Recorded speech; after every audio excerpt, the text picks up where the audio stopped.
Abo nonsia etiefo ye mamuni na acho. Aha eye Adventist World Radio Kumase 97.7 FM so 108 Otumfo Osei Tutu the second Blvd Street asafo ahimfie kwanso ena yewo ene eye yawada ehine meboso meda etoso edunsia wa afimpino ene edionu enumu ebre asose enwumre nso oman ni ama ahodo bi so nsem a yaboaboa no yede beso mu se enwumre no nsia kase ensem ebedi kase mu akotene ebi enese wodi ofutuo kase akọ ede ama ban kwan a wonfa so a obetumi ahwe ama yensuo eniate na galamse nso yesi anokra Opani bi nso de atudwa sese bosome nkono ntam ya hye magadamse abawie ye ne de enya de a ebetimi abaso yekọ ensem fufuro mu a domkuma wowo mrahye bedwafie ede abase sedie onimonyamfo Sam George ne ni abredenden pese telisofo ekokofa 30 go no wo mususu se bibi etachire Ora si edunkatia so ede atudwa se wo behye na abambofo adwuma yeku ahodo aposifo asrafo na afa immigration ni abambofo ahodo eka ho no wo beche ama mantem dunsia na memu nipa bia nya chefa ewo suku ahodo nu sanso ena wonsem fufrom no abronya DC ede ababonten se wo hwe onimonyamfo Kennedy Akompre kun Japan a onipa oma MPP amanyoku no enyeyi ene ono Ora lantramatin so ede atudwa sese nyame ya adom na manyuko no ebe ye nkunimdefo oje abanwan no a obehwe se bibrem a Ghana ebe ye bia nipa pewo ebe bia ode won sika bekwa akohye adwadie mu a wonfa nani enkyere ba bia nemo obeba oman Ghana mu wei ene ensem huduo bi ene na nwumre nso no yafa bra yede ebeso se enwumre no nsia kase ewo Adventist World Radio Kumase 97.7 FM so Shannon Sunse Kasiye Chegu ewo Facebook and YouTube AWR Kumase 97.7 abefuntin video so www.awrkumase.com Radio Garden Chintu phone so nabo AWR Kumase ni shem ubenyanyen die WhatsApp channel nechi AWR Kumase na bibia ye bia no wonsa entumi enkabi ena nwumre yin amobeti ye nesi ye de kase ebeson mo eyeme dachi hini ni ansa mensa mene abena dumakuredu ye twa ye hutew ye ba ye de kase ni nkyeremu asomo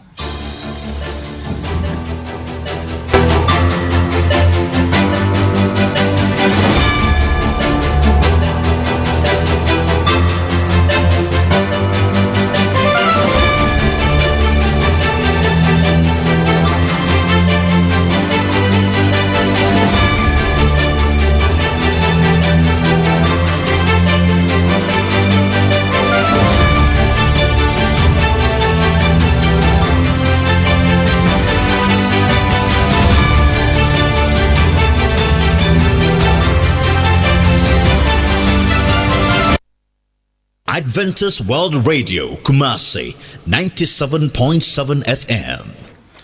Afe yentie kase no enkyeremu ensemtroni a ono eba no Ghana ha se yede trodua esikrata so atweropa na yehu sampa wedie animdifo na atwero mekere Elvis Dakon ene wakwakopiemu ewo New Center wo mo kurowa krata no ono ene ye pani a oye semufuo edemako wa kratai eno ena ode ababonten se watena sia dwenhu ahu se Ghana pa de se ya mayeni ambre na bebi a yensuo no akwakodunu yanhwe na yamfo ye nansi fam ne yammo ho ban a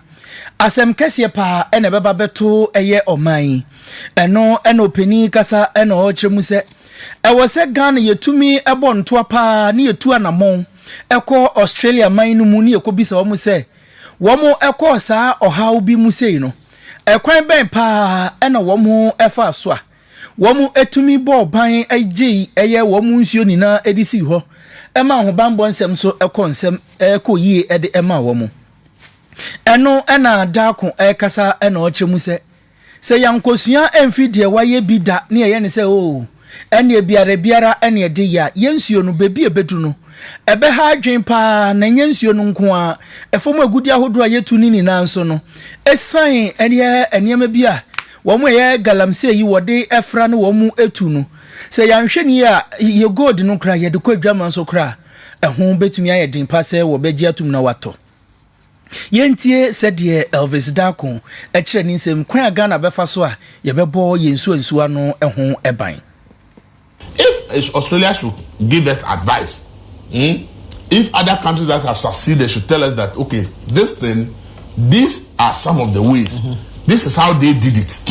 In your circumstances, probably maybe because of the nature of your country, maybe this may not work, but maybe if you apply it this way, it may work. Let's get these things, okay? When you want to leapfrog, you copy what others have done. You don't necessarily have to invent the wheel. If others have succeeded, largely succeeded in any way, they have not been able to eradicate it, but they've made progress. It's what we have to do. I've told you here the last time, the whole world, fresh water source that humans can use is only 1% of a total water we have on it. So these fresh water sources we are destroying today, in 50 years time may fetch us more money than all the gold that is in our land. Because if the water is available, we may become the largest exporter of water in the world. When other countries need it, they will come to us. And when the water sources are protected and we are exporting water, we will make more money than whatever we are making from gold. And we should look at it from that perspective, that if it's money we want, the gold will be giving us some money today. But the fresh water sources could give them more money than water if we become a net exporter of water in the future. Let's be proactive about this thing, because what we are doing now, all the reports that have come out have clearly shown that, hey, whether you are in Accra, whether you are in my village, you will die from the effects of galamsey. Nsɛmtwerɛfoɔ anaasɛ nsɛmtwerɛni ɔno ɛyɛ sɛmufoɔ a wɔ news center ni wɔn mo kɔ wɔ akrataa Elvis Dako ɛna ɔkyɛ mu sɛ yɛanhwɛ ne yie di a owuo ne yɛ na yɛbɛwu ɛsan ewudura galamseyfoɔ ɛde asɛe yɛn nsuo no. Alhaji Alhassan Bashir Fuseni ɔno yɛ mmarahyɛbadwani a na ɔwɔ Sanarigu ɛwɔ etifi mantam ho baby no no so galamsey a yɛhwɛ na yɛpɛ ne poma sibre na yɛhwɛ ne ako ɛkɔ awieye no ɔno so ɛde nano atomu bi na ɔpɛni kyerɛ mu sɛ yɛhwɛ nipa bebre ɛbɔ aban subo sɛ wɔno ɛba aban nwa so na ɛne galamsey ni kura agye hanya obia etubie ɔpɛni de atodwa sɛ yɛfa bosome nkron sɛ yɛtimi ɛde tu galamsey yɛsɛ wɔ abra galamsey ko a yɛko ni nipa yɛsɛ ni nneɔma yɛsɛ fa galamsey ɛbro afe anansa bosome mpo ɛne na afia ɛnya de betumi de bosome nkono atimi ako galamsey ko no ɛno nti ɛsɛ yɛnya abotre na yɛhwɛ aban hyehyɛ ɛne nneɔma pa wɔde egu akwa mu na yɛbetumi ako okun akwa awieye afa nso ɔsrɛ sɛ ma yɛnya ka yenkusua na afa yɛma yɛne so na yɛnodo ho yɛmfa engu aban so sɛ wɔnhwɛ na afa galamsey no ɛnhyehyɛ ahodo a wɔde egu akwa mu no ɔbɛsrɛ sɛ wɔmfa de mu ɔden ɛmɛka ho ne mmoa na galamsey no entimi nkwa awieye anyasa ebedru mrebi na anwe mpa nsuo yebetumi akra na manone ɛna yanombi ɛwɔ ɔman Ghana mu yɛntie Alhaji Alhassan Bashir Fuseni ɔno na ɔyɛ mmarahyɛbadwani ɛwɔ Sanarigu ne nsɛm a ɔde to AWR anim. President John Dramani Mahama has a bounden duty to fight galamsey as fiercely as he can, and Ghanaians expect him to do that. There will be no excuses, and I'm sure by the end of his tenure, one of the key issues Ghanaians will use to assess his legacy is how much resolutely he has fought galamsey. I'm sure the president himself knows that. But I can see without any doubt that we are not there yet. Notwithstanding that, you can see that some important measures have been initiated. But I think that the pressure that the public is mounting is right. You should continue mounting the pressure on the government to ensure that we in the NDC will do the same thing. There are people who are saying that because of the enormity of the problem, President Mahama should declare a state of emergency. They have legitimate right to make those calls. The state of emergency is the last resort. So if you play your last card now, assuming without a meeting and it doesn't work, what do you do? Alhaji Alhassan Bashir Fuseni na oye mmarahyɛbadwani ɛwɔ Sanarigu empotam ho na yɛte ne nkyerɛmu. Yet wa kasia ne social ne so se wo call AWR Kumase 97.7 ye Facebook and ye YouTube pages na ubetumi Edward Dwenkyere ni na aba na yakan ede amon ye call ensemfufro mu dia donkuma wo mo wo mrahye bedwafie mekere MPP amanyoku no wo mo mrahye bedwafo no wo dia ba bonten se wo hu se openi a ono eye onimonyamfo da eba no nkitahudie ne enkomobo ho nsem so ewo eye Ghana ban mu mekere minister a ono ehwe communications so Samuel Nate George papa no e de ababo ntense wo mo epe kwan bia obetumi afa so ahwe ama enye 80 emekere L30 goi obetumi ene telisel aye adwuma abom eno enadom kuma no ede ababo ntense sedie openi Sam George ni abredenden na okeka ensem se ho ekwan bia so no e wo se ye ma telisel fo no wo mo ene eye L30 go mekire 84 yi wo mo kan bom na ebe ye AT&T na chese wo mo eye adwuma eno enadom kuma no ede abase adabraka wo mo hwa sedie Sam George ni abre na ne kon ho yi ntintin a opria se ene wo be kan sa telecommunication networks mienu abomu no ebia na bibi ewo echira onya emfa entudwa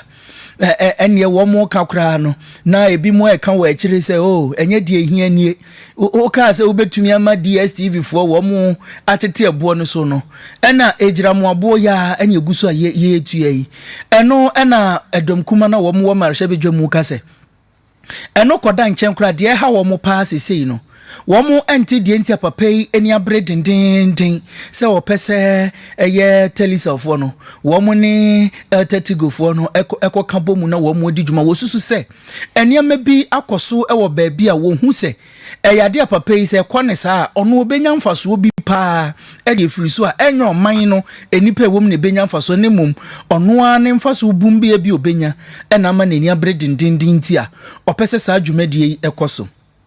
wadi ensembi etudwa edefa sa ensem ya woka ediafa eye ningo prampram mrahye bedwani Sam George eho yonkotie se de dom kuma wowo mrahye bedwafie no ekire wo mu ensem no mu. We are not oblivious of the newfound relationship between the minister and Telecel. We take notice of the lobbying and alleged private gains this transaction presents to the minister. We take notice of MTN's funding the Jata Foundation, which is linked to the minister. We equally take notice of the minister's directing Telecel to sponsor the Homowo Festival in his constituency for the first time. The same week, he announced the supposed takeover of AT by Telecel, which event took place with the participation of the minister. If this cannot be described as conflict of interest, I would not know. We equally not unmindful of the fact that any dealing with Telecel requires parliamentary approval, yet the minister behaved as if he was the law himself. We therefore take notice that the minister has also caused published stories on the takeover of AT by Telecel reported domestically and internationally to be pulled down due to the public disapproval of it. We caution the minister to hasten cautiously. Dom kuma wo mrahye bedwamu en wode atodwa se wo mu susu se onimonyamfo Sam George no oni Telecel no wo mu edi esumasi dwa boni ebi aban gusu a wafa emabunu mane mema ede wanko bambo adwuma ekuo num Ghana Amforces na afa police adwuma ekuo no ne abambofo adwuma ahodo a aka no na no opani ese edu nkati a no ye gentreni ede ma National Democratic Congress de atodwa se wo besra ben na wahwe na mantam akomako adunsia ni nyina wache nipa na mamantam no amamantam no obi anya bi nipa kakra befra mantam dunsia ni ya frise binum aya nya adwun bi sai edru sa abambofo adwuma efo ifa ya na akwaye bo achi bi ni ya na nipa bi hyehyase amanyosem bi de nanenamu na no no opani opani ese enya no kro na mom obecha no pepepe ama oman Ghana ye nyina afei ye ho atoye ama nipa wona wodi na osefata ma ene mema wonum mfie no so se wura bambo adwuma ekuo num no wode wonso ebehim wo kira kwakoye se nknafo na ya na yani etadu o machi se ye befa nknafo afekumasefo na mantama hodo no de ye gya opani asiedu nkati ade man se wosre ya ada yenya aban mu gidie yenya omampani John Dramani mu gidie se obeche ama naso amantem edunsia ni nyina so yenti opani Johnson asiedu nkati a ni cheche mo ode mai na ye boy ye homodin say ye benya enne no na ye de ama atiefo nanso ye gusu ada sanyame ye adom na ye nya ayo ye nsanya kane no nti ye bema opani asiedu nkati ade nchechemu a okafa bambo adwuma ekuo no atodwa. We also promise to recruit people into our security services. Not just recruit, but to make sure that our security services are properly balanced, properly regionally balanced. We are departing from a system where people are recruited based on their surnames. When there's recruitment, they look at your surname before they decide whether to recruit you. We are doing away with that. And we are making sure that our security services will be properly balanced. So all the recruitments will now take place at regional levels. Adventist World Radio, Kumasi, 97.7 FM. Very soon, the other security services will open their portals for registration. Please, those of you who consider yourself capable, you do well to apply. Opani asiedu nkatia na yete nene so di enchiremu ema yen afa enipa wonum efa won ewo bambo adwuma ekuo nimu o oman Ghana ho. Yetwa kase no eso na yedi ama etiefo amu etie yen na yedi yani yemfidie no ena bobo ne nti muti bibia na mode ache yen eye du bibia na mo amu se mfidie ne yedi ye adwuma nti no etumi ebo nani yeko ensemfufro mu ediane ediani ekire mu ewo onyumtuni Charles Kojo Fosu a dodo na efre no Daddy Lumba na so ye na papai enyane nyamefre a ono de watu anananum ewo ensie do eno ena abeye nchinywa hyew pa se hwan kura ena ye kunani e wose oba ebetena eye ase wo mechire opanima bosome de tosu nsia wa afimpinu ni edionu enum ayi ebeba so ewo Kumasi Baba Sports Stadium ho na eno ena nsem bebre eba ye namso ema Presela ofori dodo na friend no Dobroni no ono na ebusuani kiremu a wo mo agina tumu sekiko ono ena ye oba kunafo eno enam so ema maame akosia se wa e de asemi kodan eye asemdi bia se won kana asemu manu o esanse oni kamafo nti no ye kukuru ne nan e de kwa akoto ni patenten kon ho na sempenifo ameka bia ma no de a emu be ye den e de amane pa eno ena maame se wa de asemu ekodan eye mekire court se onkana asem emanu a enei womo eko eye asetena court no ahye mekire high court no ewo Kumasi e de abase nyankropon eye adom ahini mi busumi a yewo mu yen ne de toso edionu eye enwotwe October eye 28 ena womo besan atena asemne so eno ene ye maame akosia sewa ono ne lawyer ni ofa no one no ekoye mekire mranimfo William Kusi kasa na ochim se wei enkanya asembia o nenso abusua pani no ene oye ne hu tintintinti wa ne ho se ene asem no ntwe ene o mpene ene ode fefa baabi eni so hodefa wei eni hwehe na ye po bi pa enka bibia mu mremu ni bibia mu akire se oye Daddy Lumba ni twetwe mutwo na kuma mu tofe a wamfa ni India guranke no a ene akosua se wo de aba abontense de court ne de aba no wo mo agye atum nanso wo hwe anim se bibia betutum ama obi ahu sampa maame akosua se wa ne nsem no de kodan eye court no edi se ode eko yentie mranimfo William Kusi nsem a okaye managing. That's why occasionally will come and explain and tell what we are doing. Otherwise, we didn't even be interested in coming out to say anything. But occasionally, you have to come and clear the air so that people will understand. And I think it has worked well. Those who started that propaganda are now quelling because the truth is coming out. Yeah. The unfortunate thing is that there are new developments which are not reported. But we will ensure that the right thing is done. Well, I was going through the minds of your clients. You know this. She's so disappointed. Adventist World Radio 97.7 FM. You know the position of the head of family from the beginning. That is the cause of the problem. If letters are written to you, denying of your rights as a wife, I'm sure that you can't just sleep and let it pass by. So that is the originating move. I have the sister of Lumba here. And she represented Akosua Sewa in court. And this demonstrates the kind of love the family has. So those out there who are making noise and they need to understand how all these things played out. And they should know that Akosua Sewa is a victim, not a victim. Mranimfo ede ema Daddy Lumba ne yere dada na se ne yere ankofo tirim se wo mu entem tete yekura ansa na obenya ne nyamefrɛ Akosua Sewa owura William Kusi ne na yekotie ye no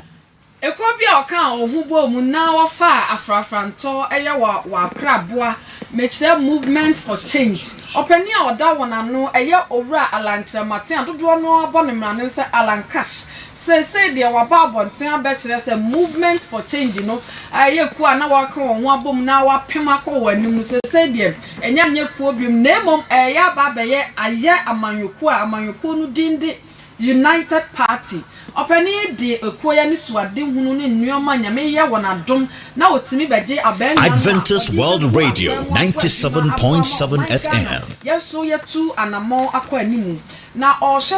afi mpimienu ni aduanan tam no de na ni suade hunu a ebo na ni so na ejina party nyina animu no atimi aba emu na nani so ade hunu pa no sa wo hye sa bibrem anyina sa wo pe baabi na wo du sika akɔhye dwadie mu na wanya sika de a obaboa ma oman Ghana bibrem ha oman Ghana agina benane said you can say economic powerhouse of Africa no wo hye sa wo betimi abo adwuma afenso obamban mu obaboa ma nhyehyɛ yahodo na ebeboa ye ama ye mfidi dwuma ahodo akoso ne adwuma na eni oman mu ma magunu nya bi nye no ono de obetimi abo adwuma aboa ama oman Ghana etimi akonanim na wafane ntoma pa efra yentie owura Alan Kwadwo Kyerematen ne nsam a ode to yanim. The vision of the United Party is to make Ghana the economic powerhouse of Africa by 2040. By 2040. And that is what we call Vision 2040. And we are branding this as the Paradise Project. So by 2040, if the people of Ghana, by the grace of God, install us in power, then we promise them that by 2040, Ghana will become a paradise. Now, you may articulate your vision, but what is it that you are going to do to realize your vision? That is what your mission is. And our mission as a party is to build a united, peaceful, secure, and prosperous country. Adventist World Radio 97.7 FM. Ora Alan Kwadwo Kyerematen ne yete se ode na ni suade hunu a ode babo adwuma bo oman Ghana efri sabere ekọ afi mpimienu ni aduanan no ode to oman Ghana nyina animu. Yeda so a ejina United Party no UP enkwala no hu ondo mbeka se app na yeso wo mo ekọ soro ene afafranto no wo mo de no adane ade ade amankwadaa no adi agoro na enumu ena Alhaji Abubakar Sadiq Boniface me bodi minim se wotifie wo kan papa yo hye ho ai papa no hye ho enka ne MPP no na waji mu ntintinman pa eno ena papa yi se die wo call United Party a ono ene ye otitreni a ono ehwe eye amanyokuo yi a Alan Kojo Chremanten John wati na papa yi kasa enode atudwase sesi ade wo mo party no aba wo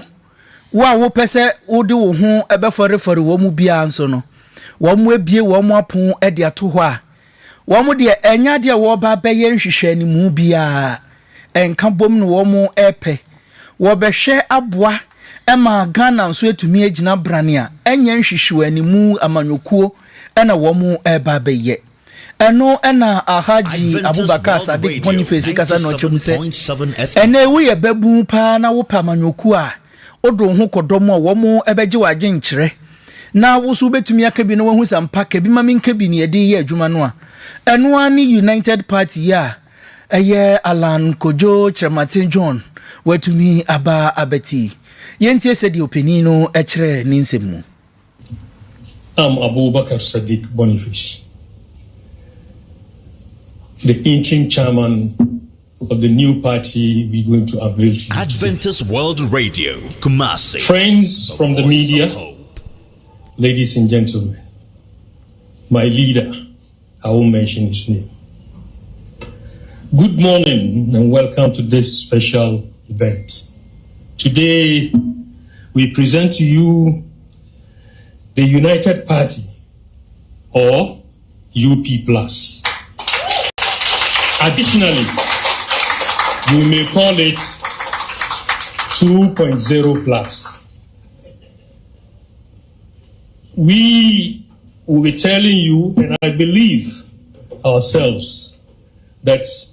this party has come to resurrect the old bones in the aged.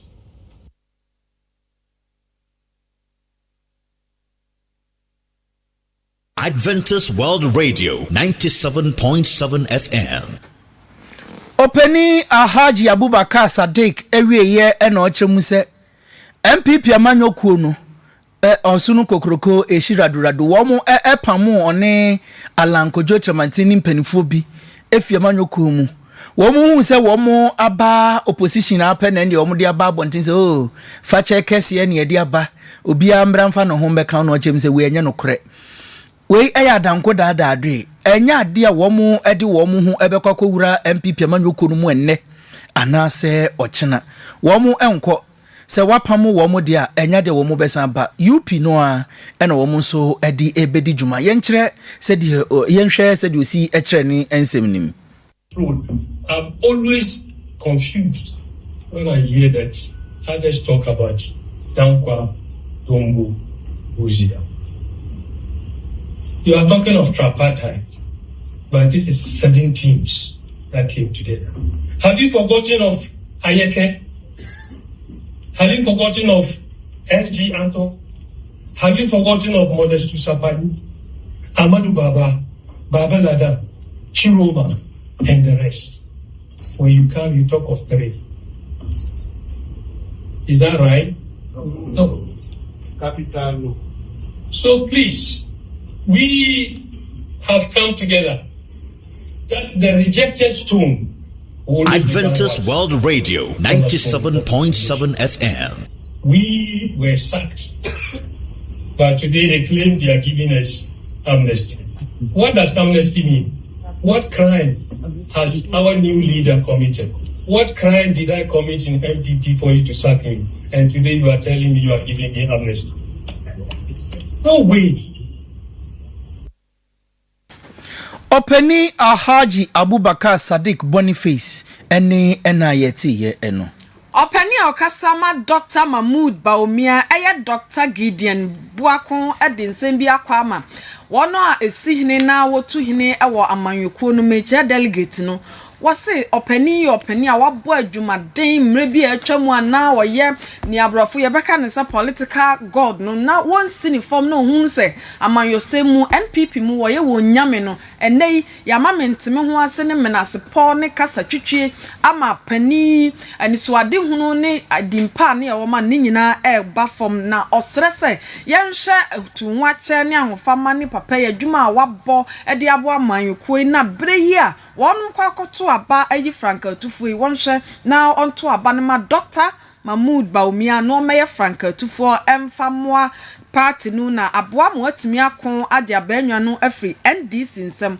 oso wo shop ani a oyi obi a obra ne ho ase afen so oyi obi a onim na dwuma nkasa na onye obi a wotimi yi nipa ma se woje wutum ana waje watum enu nti wobesere se ebra no so a onhye benkum nhye nipa onhye nifa na emom number 3 ho no wonfa wo nkokromoti emo ink mu na afi wonfa ntim doctor anim na omeye Frank Otumfo yentie Dr. Gideon Buakoni nsamo ode mayen Vice President Bawumia osoma yete ha ide asom party sa no no so aso ni nuanom aka nyina so obi ayede asompi nanso ya MPP for yehu bibi papa wonimu na ade papa yehu wonimu no eno a na de so kita ne sesi a ayesese yehwe na yeboa maneko ade a ya wom ene se nipa na nka yensusu da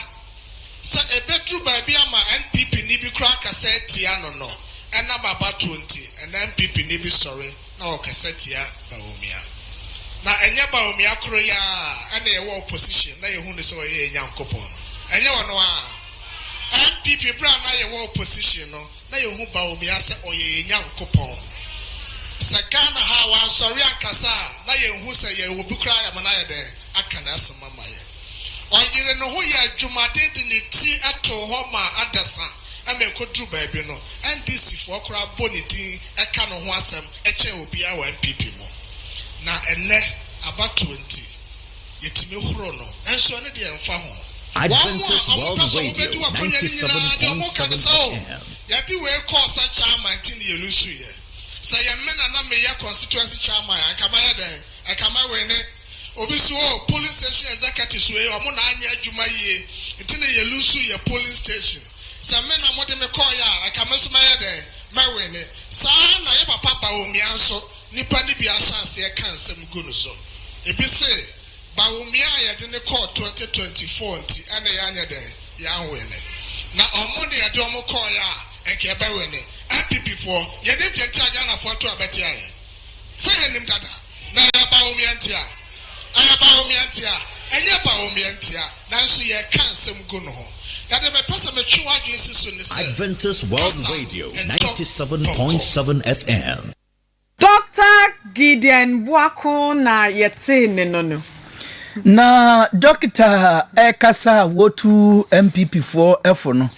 ena Dennis Miracles Abuaje ono ye kasamafo edema kane mampania bedi echire Dr. Mahmood Bawumia enso edi aba bonten se enra de mo beka kwa nde ye de betu munim se Kennedy akompre ku Japan eni anope ye kase ni na se ono pa nanka ono edi MPP eko eye 2024 general elections na enko ma bonten embeka se wedi ntwe wabra isi no ma bonten eno ena Dennis Miracles Abuaje ti ya no si we ye di pia ka amani ye kendini a wo beka asem me hu se se wo kra na wo ho anka wo be ma sumdwe aba no ade abato yi ko so a obi hu se wedi Bawumia wa refrem se poto no o ka se eye wo na wo we sa awi a enka enya de wo be ba bonten aba bagya tuma kopem se abato komisa no bedi kan ba bonten no chem se emwa na chese openi Kennedy akompre ku Japan ka bi ma minka bi no onfa nya adwuma yie esan se de na oman ni mu aye huhu na ba bia ende de kase puto kase tension pa obi anim de ekọ ne de ba no se anka Dr. Mahmood Bawumia anye kukudrofo amba bonten amba mbeka se magiatum se de ekọ ne de medi ntwo a enka obi nim de besi e wo Ghana ntro no ne ntro na so nka bi kura enka basa ye pa e be sore no enye ebi ni eno na miracles abuaje kasa no chire mu se de Dr. Mahmood Bawumia ye no eno mom na chire se oye bema esanse nya bema ne de wako adwane udwane eno nche se wusuro okobua wo ho na wasan ba akunu biom aba chire wo bobre eno ena papa yi kasa no de atudwa se de onimonyamfo Kennedy akompreko ohine Japan eka ne chire mu pa dia na tese kebima minkebi no onyante yase onim kwan efa so a ye de eye adwuma esanse se wodo oman no na oman no ye die ne nkanko ne mpuntu ohia wo pa ne yeto aba na wa wonwusi ampa we de menya di ntwo onabo wa we de yi bi pa e wo se wa wo gitu mani se wo twen kura ka se o twen mabato komisa no e de aba enti we kire se Kennedy Japan no obedi MPP amanyoko nenim kura so ndwe kura no enya de obepe bi esanse odi ntwokura honji entuma ebetumi akofa enchinyuahye ne menteme ho ase ede aba ode futu akwa ma wo mu aka bi wo mu MPP se wo afimpinu ni eduonu ensia opepon bosome de toso eduasa ba ko mekire 31st January 2026 no wo moko asetranse wo mu koyi openi manedi amanyoko MPP anima obi anto aba no emfa Emma Dr. Mahmood Bawumia Opani Kennedy Japan ayeko mfimfim mantamu a asen mfimfim ho no na yemrahye bedwani na afei ogina Franka Tutu dim sayento abama no nso de akwa ma wono ana manyoko ma se esesa wo hwe na waka wo ho bom ansa na nkunimdi a opese wodi no atimi abaso se nipa bia wobetimi aye bibi na wakọ wanim ani edi kan no esesa wonya nkabom afe nso esesa wo ye obi a wodi mra so de mra eye adwuma na wo obuo de ma afoforo nyina eno ne betimi aboa ama watimi akọ wanim eno ntie wa amanyosemu no esesa suban awodo nyina ye dan no edi na sa oba NPP amanyoko no a wo mema sade ya no kan brofo se we have the men no sa nipa wogina brane HCP sita wokuo ni mu no eni kwansa wogina nipa yi so na afi wodi tietie binom fa ahodie so na emom esese wotimi de nipa yi dwumadi a obi abetimi ade ne kabom na ode bo adwuma ade bo amanyokuo no anya sa obetena so ewo opposition sade ye kanon no a na osrese sade beye na afi empimienu ni aduonu nwotwe abaye beto no NPP betimi adi nkunim ni ntin wosresa wono owura Kennedy Japan ebra no so sa woto aba na wayi obi obetu franka no a wonhwe na wonto aba emfama onumum yentie opani Kennedy Japan ni nchechemu a odeto AWR an the D-Day no I assure you we are going to protect all of you. We'll protect all of you. We also have the men. But we are not going to use the men to intimidate ourselves. We should use our men to intimidate NDC.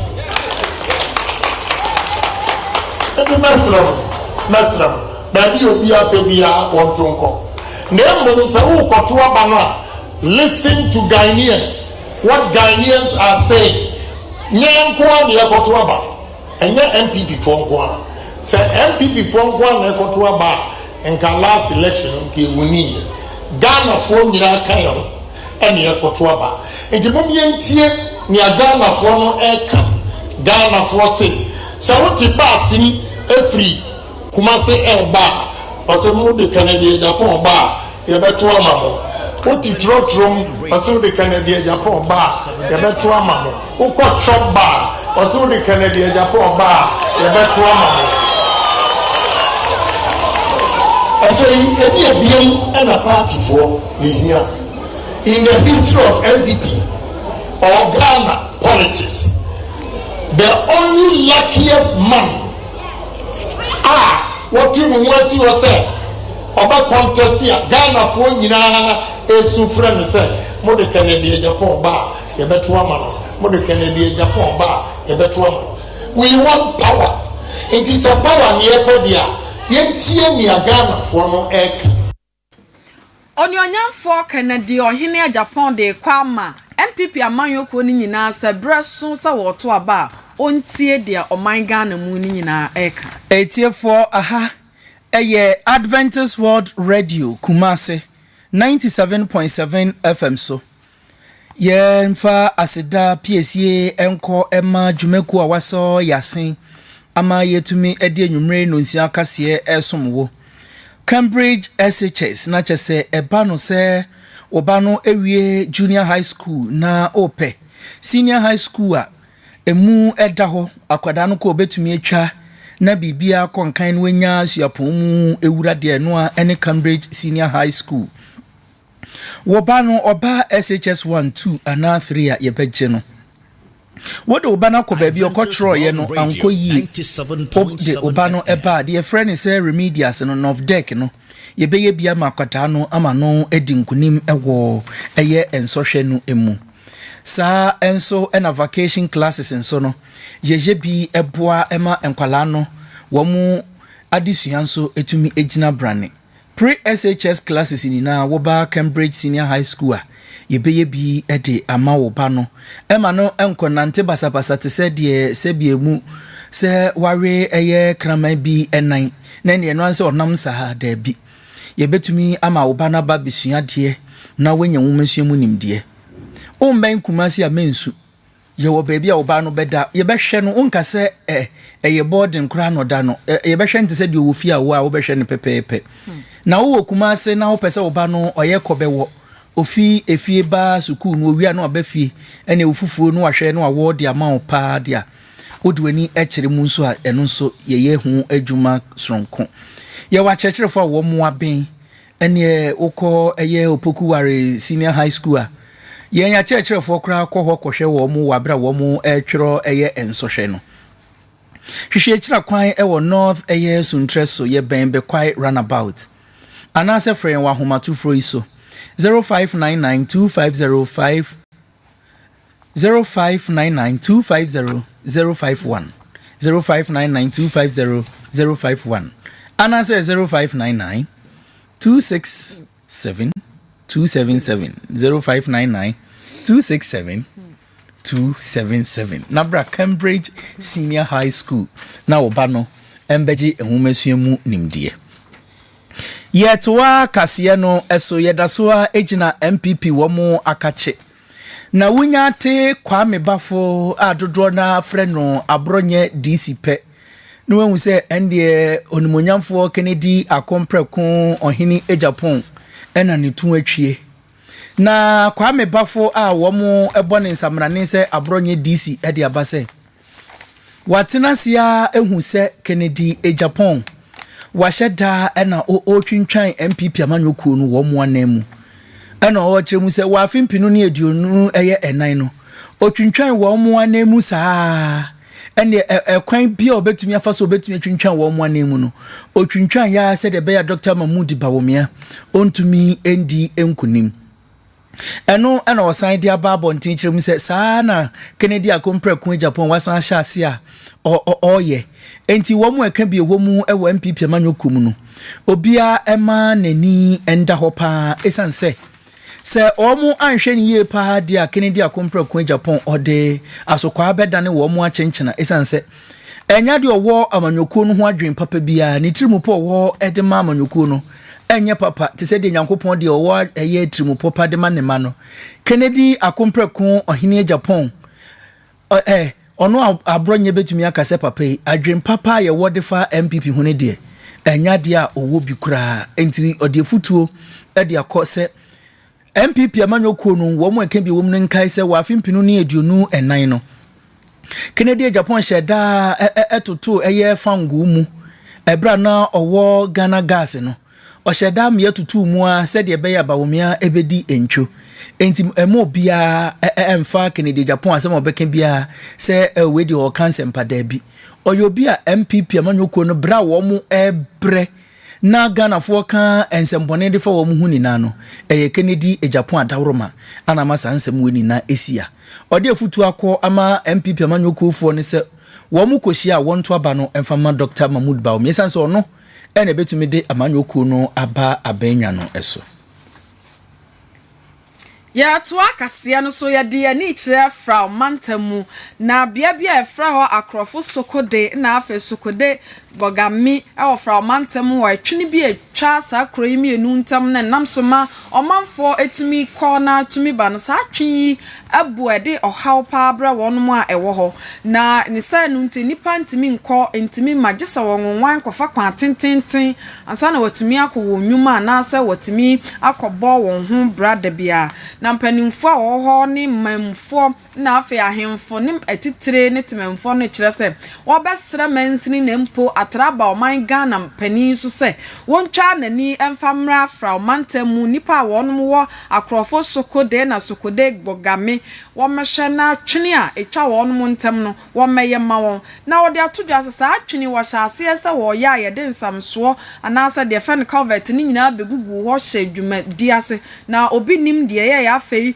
dwumadi no ba wieye ema contractor na contract ne hye nsa no wo sesa ne nkuku ne nkaka na oje hane a wa mabiem na suo tutoi na afei de ane akwakoye buache bi di a enya agensam kra mpanimfo ne temamufo ne nipa wo esrese animu ya wo meye bibi mfa etwene no se de betimi aboa won na ama won akọ aba ewo dada setenem yetwa kase no eso na yekọ enkran pumpune mantam no emu a mobeka ya enrade yede to manim se wokopiem ewo dodowa bebi a wo mu adi edwa no a eja kataban bi atoho ama ende na nya asem ketokra na wabra na abo donko apa ho sema edionu enum 1:25 am ene de jane dere ya ekopem eye no na abo apa ho sema edionu baako 451 a eno de na akoye nsempa eno ena Ghana Fire Service wo mu penia na odi wo mu enim ewo Katamanso Fire Station ADO1 Simon Sasu ede aba bonten se ewom se nsuo tumi etode nanso se de niema esi ekono se nkofo ama wo mu eni anda ho pa oja hyehye no enya de ano ebra sisisi enti udi eja no ehu dwuma na wahwe yi se de be ya enkofa oja hyehye emba yabakọ apoye mantamu na truck bi ana wodi inu ayakọ drugstore kotuto bi na ya nunum bi na eboa ya maya yade ahodo ase etu no na aka yi ayema bomi a wodi inu no ekọ na ho na obi nim ne ye ya aka yi etimi dane butu ya ma inu ni nyina hwiegu kwan so a ebinum nipa a oben wodi ebinum timinya akokodo sese bi a ebi nso agina ho hwe de besie na no na dumja adwuma eko ni aposifo bo wo ho modern ko bia ho na kwanhia no asi no kwohwe se obebo ban na afi enkofa oye nebia emma drobani no de wopra kakra nanso wonmo ana wo ho de no kwa ya sabia dokotafo ne anesefo ehwe ne kama na aposifo guso a wo ye nhwehwemu afa asemi ho na wo hunu de ntia ehye ya na de nnuroi enne nam kwan so na afi wo kọ supply sa de ka no ekonya aka kwanhia na ayense na ho ama drobafo na afi wonmo a enam kwan so de bia abina raho semne se eba no sa no timamufo na wo ho no wo mu atu egu ndro no so na minima de se wo mu ewo enro suahu no obehu se metia me ya we na wo se mekonom na menan ye me ya se omu de ka no se drug abuse opotoka se mu omu hwe no omu ankoye bi o bia na hwe ni friend ka so beto boabo asabe na ne nansi bibi so ebi kra na health personnel bi wo mu a woni ni no na wa bie ne shop keto abi sha ba bia o pe bia kogum obi nso okopake agu ni dem ni ti hede ya asise bia no enye suban pa eya ye mmoa na ye ko Facebook Amisco Spelele kaswa ose on the nsamna ne ye aka Dr. Bawumia beba 2028 no chim se in fact Dr. Bawumia no toso miensa no pa de ebeboa MPP for wo mu kwa wo nkwohwe eye krata no so de toso miensa no wo mu ento aba no emfama no afi wasi nchia nkoma na hinkan aka Kede Golden Boy Steven Adro de biam katro se o message na wo de ba no ne kan no ebe den pa se ye be kan ede ama Pedro wa Madina eye cruise ono so de bia ba abra no no se den ono say se wo hwe se de ka news ya in fact na ni age ho pa na wo hwe yen every Indianapolis no Kumasi town so Kesmin join hen e ho no wo hwe ye every nti Kumasi ha no Indianapolis bi wo ha won sane ende yate yechia o Pedro wa Madina Cruz yechia o pa wo ho nyina yechia mo nyame enhyira mo Seventh Day Adventist Church ahoma so domia bra enya mfinhia edionu hooray na womu mfinhia edionu a womu enya wo bedi afidi dano no wode aba se womu ekwa akopɛ tekyerema ɛso wa na ɛbae trete se caterpillar aso na womu ede aba beto onyankropon twedi ampontotro bonsu di otonsuo no bo awia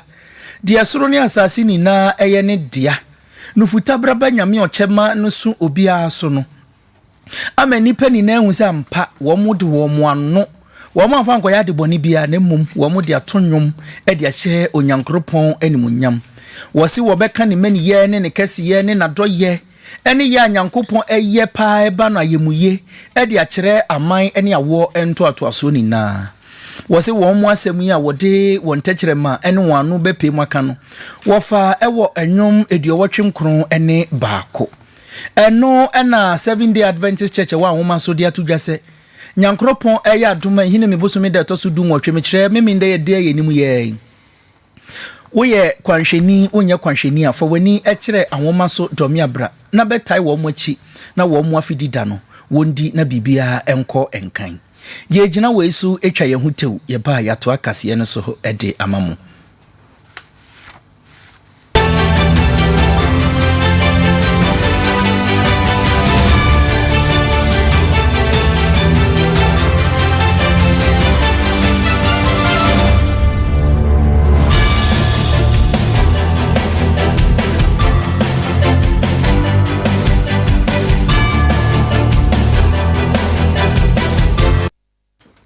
Yeda etiefo ase samwa fidie no eda so da Adventist World Radio Kumase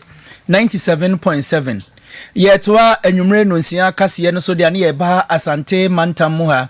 na ye de ani akire mu ewo bantama na ukopie mu ewo bantama pa dia de esi wo ho no eya awrehosem abrante bi wosusu se wenya mfinhia no eye eduasa 30 years a oye obi a oyitire ye beka ne se baba ibi ena ndie nipa bonfo bi ede sekan akwakowo abrante no a watwa nananom ewo nsiedo eno ena enipa womu de womu nye nipa bonfo ye nipa pa ekopie so no ena abrante ba ku ba kirem se oh bra we minim no ene ope peni ni ufie eni top yojo eni backbone na ona nim yi pa ewo bantima ha watwa nananom awreho so ewo eye ensiedo a aposifo edin hwehwemu egu kwan so se wo bo homodin yi pa se wo behunu nipa wodi saa nipa bonifusemi a emu ni de wo mo ede akokath mekire konfanoche aban ayaresabia wode won hwehwemu egu akwan so ni ade ani kire manso nyankoma se ewa amanse na formansi mu asante mantem haya nansen ye beto dwa se bambo for mekira soja for any timam for the boani papa wa bra na soja for ya soma won se won kohwe na won moban na afigadam se no emra fom ho timam for no won nso nte won ho ase anu nti wode ka akoba tutu ekwa mu hyehye meja koye hehe dinsen bebreba na afempanifo ababonten se ese asumdwe abampotam ho pa yie empanifo ne bambo adwuma ekuo no de hyehye ne niam apagu akwa mu a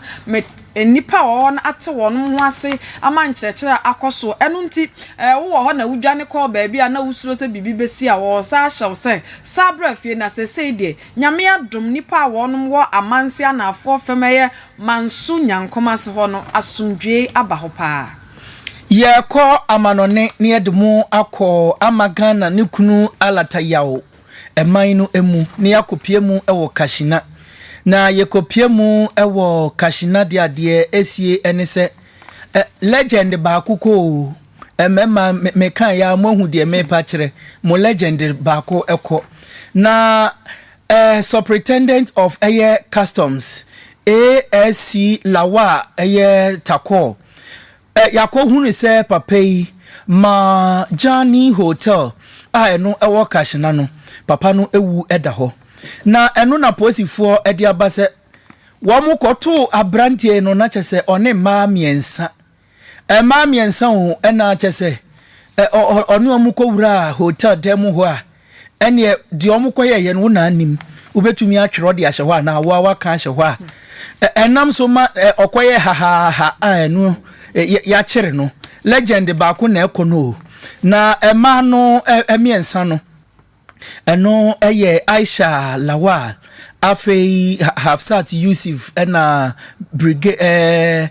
Ababawa Dushin Amari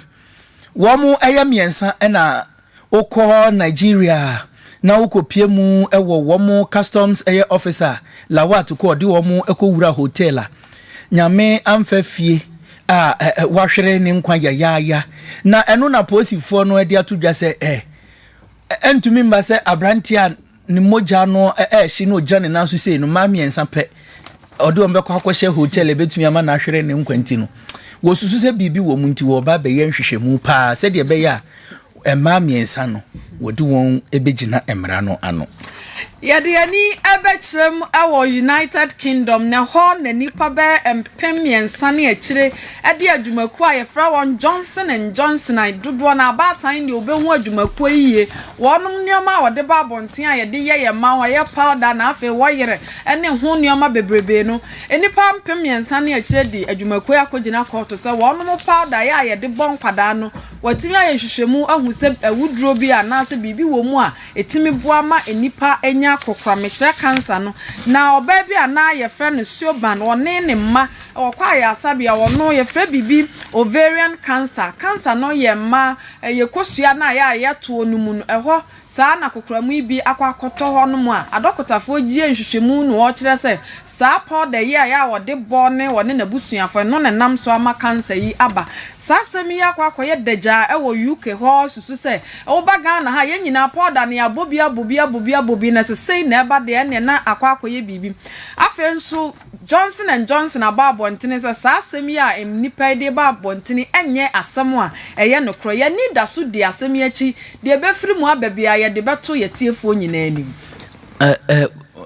de me work no mama mfansi ha